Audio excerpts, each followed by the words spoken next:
అయోధ్య రామాలయంలో ఉద్యోగం ఉన్నది ఒక్క పోస్ట్, కానీ దరఖాస్తులు మాత్రం 5,000కు పైగా వచ్చాయి.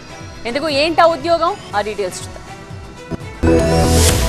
అయోధ్య శ్రీ రామజన్మభూమి తీర్థక్షేత్ర ట్రస్ట్ సీఈఓగా పనిచేసేందుకు భారీ సంఖ్యలో అభ్యర్థులు ముందుకొచ్చారు. రిటైర్డ్ ఐఏఎస్, ఐపీఎస్, ఐఆర్ఎస్ అధికారులతో పాటు భారత సైన్యానికి చెందిన సీనియర్ అధికారులు కూడా ఉన్నారు. రేసులో పరిపాలన, మేనేజ్మెంట్, ప్రజాసేవ రంగాల్లో విశేష అనుభవం ఉన్న పలువురు నిపుణులు కూడా ఉన్నారు. మొత్తం ఒక్క పోస్టు కోసం సుమారు 5,000 దరఖాస్తులు అందినట్టుగా తెలుస్తోంది. ఇక ట్రస్ట్ నిర్దేశించిన ప్రమాణాల ప్రకారమే తుది ఎంపిక ఉండనుంది. జూలై 6వ తేదీన జరిగిన ట్రస్ట్ సమావేశంలో సీఈఓ ఎంపిక కోసం 3 సభ్యులతో సెర్చ్ కమిటీ ఏర్పాటు చేశారు. సెర్చ్ కమిటీలో retired justice Pramod Kohli, lieutenant general Vishnukant Chaturvedi, Saibaba Sansthan trust మాజీ చైర్మన్ సురేష్ హవారే ఉన్నారు. వీరి దరఖాస్తుల పరిశీలన అనంతరం స్క్రీనింగ్, షార్ట్ లిస్టింగ్, ఇంటర్వ్యూ ద్వారా సీఈఓ నియామకం చేపట్టనున్నారు. జూలై 22వ తేదీన సీఈఓ నియామక ప్రక్రియ పూర్తయ్యే అవకాశం ఉంది. సీఈఓ పదవి ఇప్పటి వరకు లేని కొత్త బాధ్యత. ఇది ట్రస్ట్ పరిపాలనను వృత్తిపరంగా పారదర్శకంగా మార్చడానికి ఏర్పాటు చేస్తున్నారు. ట్రస్ట్ బోర్డు పాలసీలు, ప్రధాన నిర్ణయాలు తీసుకుంటే సీఈఓ రోజువారీ కార్యకలాపాలను నిర్వహిస్తారు. ఆలయం రోజువారీ కార్యకలాపాలను పర్యవేక్షించడం, సిబ్బంది నిర్వహణ కీలక బాధ్యతలు సీఈఓగా చూసుకోవాల్సి ఉంటుంది.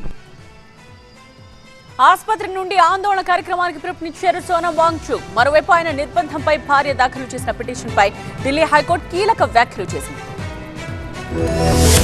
ఉద్యమకారుడు సోనం వాంగ్చుక్ పార్లమెంటు మార్చుకు పిలుపునిచ్చారు. పార్లమెంటు వరకు నిరసన ర్యాలీని విజయవంతం చేయాలని తన మద్దతుదారులను కోరారు. తనను ఆసుపత్రిలో అక్రమంగా నిర్బంధించారని ఆయన అసమానం వ్యక్తం చేశారు. తెల్ల కాగితంపై వాంగ్చుక్ రాసిన ఈ సందేశాన్ని భార్య గీతాంజలి ఎక్స్ ఖాతాలో పోస్టు చేశారు. తన నిరాహార దీక్ష, కాక్రోచ్ జనతా పార్టీ చేపట్టనున్న పార్లమెంటు మార్చ్ అన్యాయం నుంచి విముక్తి కోసమేనని ఆయన ఆ పేపర్పై రాశారు. అయితే పార్లమెంటు వర్షాకాల సమావేశాలు ప్రారంభం కానుండటంతో భద్రతా కారణాలతో పార్లమెంటు మార్చుకు అనుమతి నిరాకరించినట్టు తెలుస్తోంది. మరోవైపు సోనం వాంగ్చుక్ ఆరోగ్య పరిస్థితి నిలకడగా ఉందని వైద్యులు తెలిపారు. నిపుణులైన వైద్యుల బృందం ఆయన్ని నిశితంగా పరిశీలిస్తోందని ఆసుపత్రి యాజమాన్యం బులెటిన్ విడుదల చేసింది.